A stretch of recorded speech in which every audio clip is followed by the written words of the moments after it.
Hi everyone, it's Amanda Rieger Green, and today I have the privilege of talking to one of my closest friends, Jill Kubat. We met a couple of years ago in our yoga teacher training course, and we had a really special group. But it's one of those things where we connected, and it's been an unconditional connection. And in this phase of my life, I've really recognized friendships that feel effortless and feel unconditional, where I can be myself and be authentic, and the other person responds in the same way, and together we are able to grow. And so it's a surprise and such a beautiful gift from Spirit, and showing up and following the path that's laid out before us. Would you say the same thing? I would definitely agree with that. Yes. So it's been pretty organic and pretty magical, and we've really learned from one another. And I always appreciate Jill because she trusts me in my own process, and I'm able to show up as who I am and who I'm becoming, and I get constructive feedback or support. But whatever it is, it's delivered without conditions, without strings. So one of the things we're going to talk about today that happened somewhat organically is healing, and how we become this wounded healer. And when we were in yoga teacher training, there was a song that our teachers always played, and it's by Trevor Hall, and it's called "You Can't Rush Your Healing." And one of the lines in that song is, "You can't rush your healing. Darkness always has its teaching. Love is never leaving." And it couldn't be more perfect for the journey that I know Jill has been on, that she's going to share with you, and the journey that I'm on and how that has unfolded. So the wounded healer, per se. So will you share a little bit about your healing journey and where you are and what you're learning, and how today healing for you is so different than it was maybe 2 or 3 years ago? Yes. I feel like before, like in this time frame, I used to get really caught up in the pain. It was a lot of intense things happening, and it was kind of like it would take years or months to process that.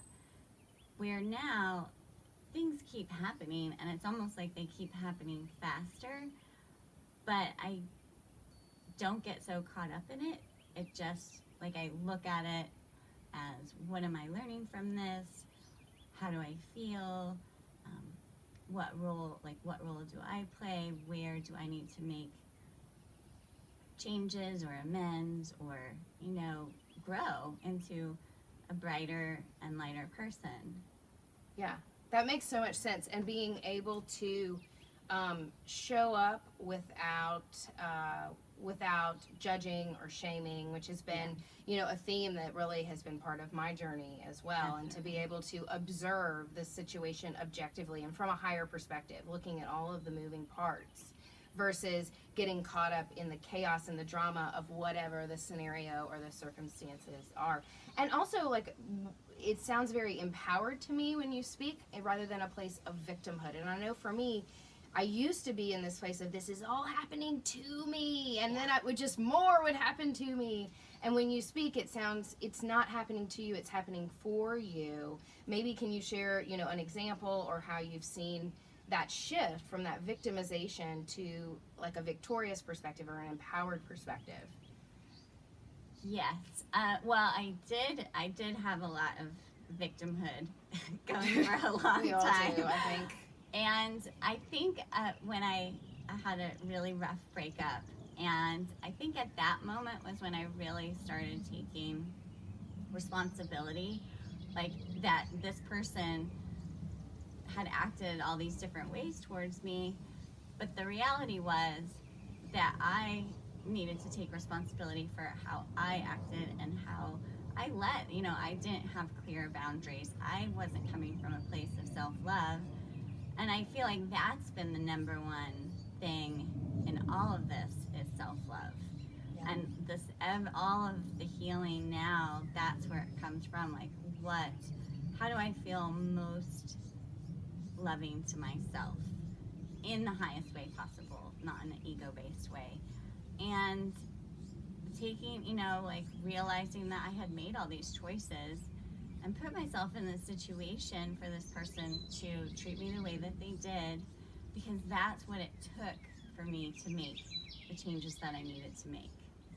Yes, and so you're talking about taking responsibility, which is huge, is recognizing our own role in what's going on, and also the self-love and the self-care. And yes, not from an ego-based place, but loving me more and recognizing when I truly love myself, or when we truly love ourselves, then we emanate that love and we're able to love others unconditionally. But it starts with this self unconditional love, and that is really hard, and that's something that I work on every day. Yeah. It's not like I learned it and it was like it's done. It's something that more will be revealed, you know. Yeah, it's a practice. It's a practice. It is. And I mean, so much of this is showing up, and we talked a little bit earlier about not reacting to things, you Yes. know. So maybe talk a little bit about that too. Well, I feel like if I used to get caught up in the drama, and someone would say something and I would immediately have something to say to that, and it would just, keep going for however long, and maybe there might be resolution and there might not be. And now it's almost like the same situation can arise, but instead of, I don't react anymore, I just observe. And then after, and it might take me some time, and that may make the other person really uncomfortable. But that's usually their stuff that they need to work on, because we're all kind of, almost triggering each other all the time. Yes. But it's allowed me to respond. When I do respond, it's like leaving the door open for healing. Instead of reacting, it's almost like slamming the door shut. And I find that when I can observe and really how do I feel, what is my feelings, what are theirs, and kind of just looking at it from, I don't need to be right, they don't need to be right, nobody needs to be right, or everyone can have their experience and be right. Yeah. It's just the experience. But how do we come to a place of healing and coming together? And so, yeah, that's amazing, and that's, so remarkable and so wise. We talked, Jill and I, before we filmed this, we were talking a little bit about Chiron, and Chiron is this asteroid that's called the Wounded Healer, and Chiron has been in Pisces since 2011 and will be in Pisces until 2018. Pisces being this deep water sign that is all about the subconscious, the unconscious, what's buried in our psyche way down deep.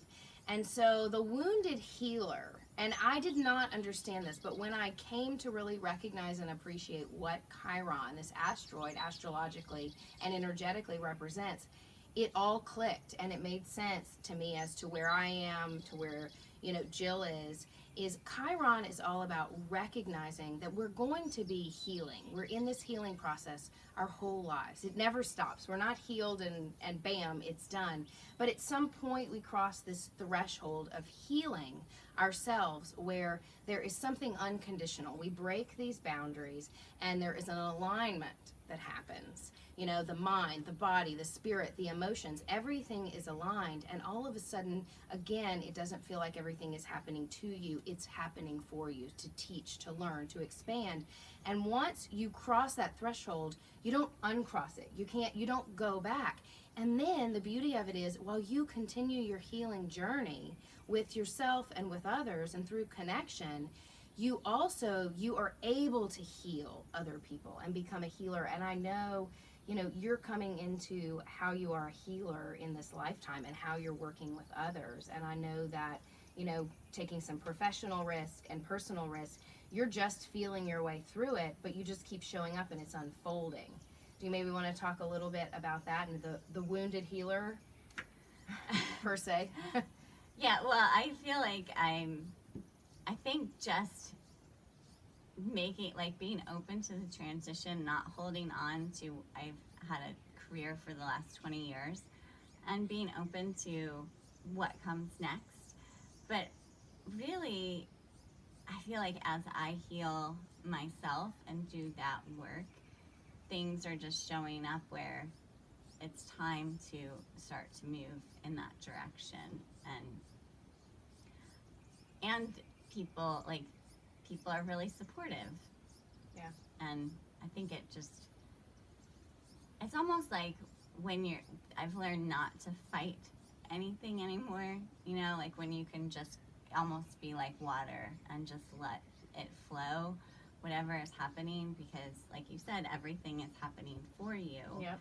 And there's been uncomfortable situations where like I might have lost a job or something like that, and the initial reaction inside is very like difficult, but then like as I breathe and like really release that and open up, like this is creating the next step for me and the next step, and letting it just flow through.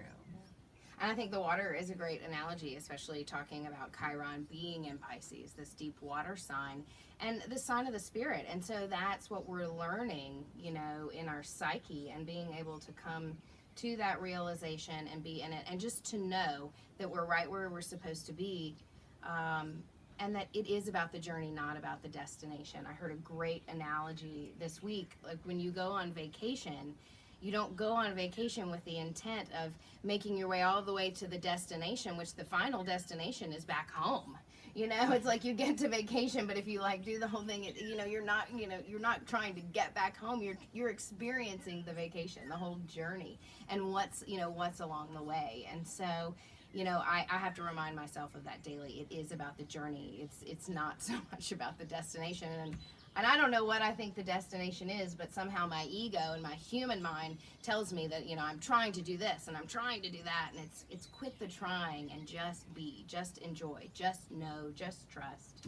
Yeah, because it's just to be here. Yeah. Like right now. Be here now. All of those wise things, which may sound very trite, but they're very true when you put them into action. So... yeah. Well, thank you for visiting with me and Thank for sharing you. all this. You're welcome. So much information.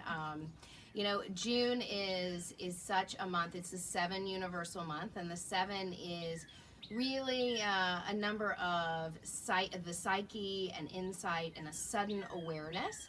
So it's a month to be very present and to enjoy the journey, and recognizing the tools and the gifts and the experiences that Spirit and the universe are orchestrating for you along the way, and especially on this healing journey, that we're all on together, and that we're all experiencing. Everyone take care. Namaste.